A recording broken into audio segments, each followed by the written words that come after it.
क्या होगा अगर सूरज की मृत्यु हो जाए? ये तो हम सभी जानते हैं कि पूरे सोलर सिस्टम का एग्जिस्टेंस सूरज की वजह से ही है। लेकिन अगर सूरज की मृत्यु हो जाए तो फिर इस सोलर सिस्टम का क्या होगा? क्या सूरज की मृत्यु के साथ ही पृथ्वी पर जीवन असंभव हो जाएगा? प्रकृति की एक ऐसी रचना जो पूरी दुनिया में उजाला फैलाता है, अगर आने वाले समय में यही खत्म हो जाए तो हम कैसे जिएंगे? आगे बढ़ने से पहले इस वीडियो को लाइक और चैनल को सब्सक्राइब करना ना भूलें। सूरज का खत्म होना आपको थोड़ा काल्पनिक जरूर लगेगा, लेकिन वैज्ञानिकों के मुताबिक सूर्य की आयु लगभग 9 अरब वर्ष आंकी गई है, यानी सूर्य की उम्र महज 5 अरब वर्ष ही बची हुई है। सूर्य अपने औसतन आयु के मुताबिक आधा से अधिक उम्र पार कर चुका है। जैसा कि आप जानते होंगे कि सौर मंडल में सूरज एकमात्र ऐसा पिंड है जो गुरुत्वाकर्षण के बल पर पृथ्वी और अन्य ग्रहों को अपने चारों ओर घुमाता है। अब तो आप समझ ही गए होंगे कि सूरज दादा हमारे अस्तित्व के लिए कितने इम्पोर्टेंट है। कैसे होगी सूरज की मौत? जब भी किसी इंसान की मौत होती है तो उससे पहले उसे कई बदलाव और परेशानियों से गुजरना पड़ता है। ठीक वैसे ही जब सूरज की मौत होगी तब उसमें भी कई बदलाव आएंगे।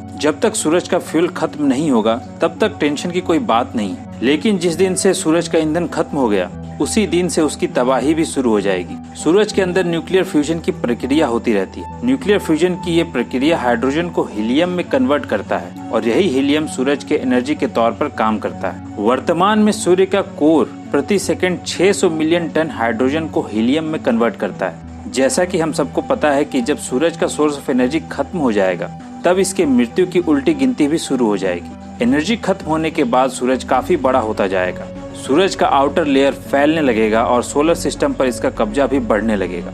आकार बढ़ते बढ़ते सूरज रेड जायंट में बदल जाएगा। सूरज के गायब होने से सिर्फ हमारी पृथ्वी ही नहीं बल्कि अन्य ग्रह जैसे मंगल, बुध, बृहस्पति अपनी जगह से हिलकर अलग अलग हो जाएंगे और अंतरिक्ष में कहीं इधर उधर घूमने लगेंगे। सूरज के नजदीक स्थित मरकरी और वीनस सूरज की चपेट में आ जाएंगे। दोनों ही प्लैनेट्स हॉट रेड जायंट से निकलने वाली अत्यधिक तापमान के कारण पिघलकर सूरज में समा जाएंगे। मरकरी और वीनस के बाद सूरज का अगला शिकार हमारा पृथ्वी होगा। पृथ्वी पूरी तरह पिघलकर सूरज में मिलेगा या नहीं, यह इस बात पर डिपेंड करता है कि सूरज का आकार बढ़ना बंद हुआ है या नहीं। यदि सूरज का आकार बढ़ना बंद भी हो जाए तब भी पृथ्वी सूरज के हाई टेम्परेचर को झेल नहीं पाएगा।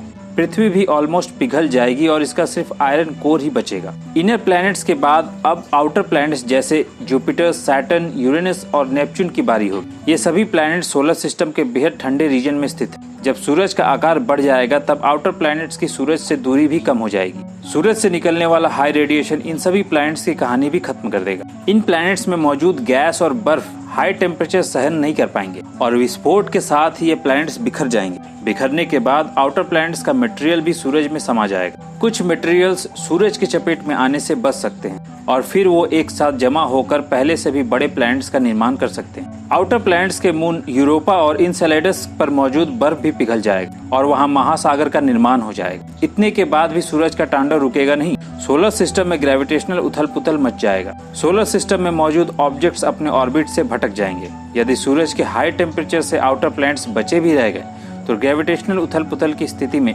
उनकी कहानी भी खत्म हो जाएगी। सूरज की अनस्टेबल ग्रेविटी के कारण ऑब्जेक्ट्स इधर उधर भटकने लगेंगे। कई ऑब्जेक्ट्स और प्लैनेट्स एक दूसरे से टकरा सकते हैं या फिर सोलर सिस्टम से बाहर भी जा सकते हैं।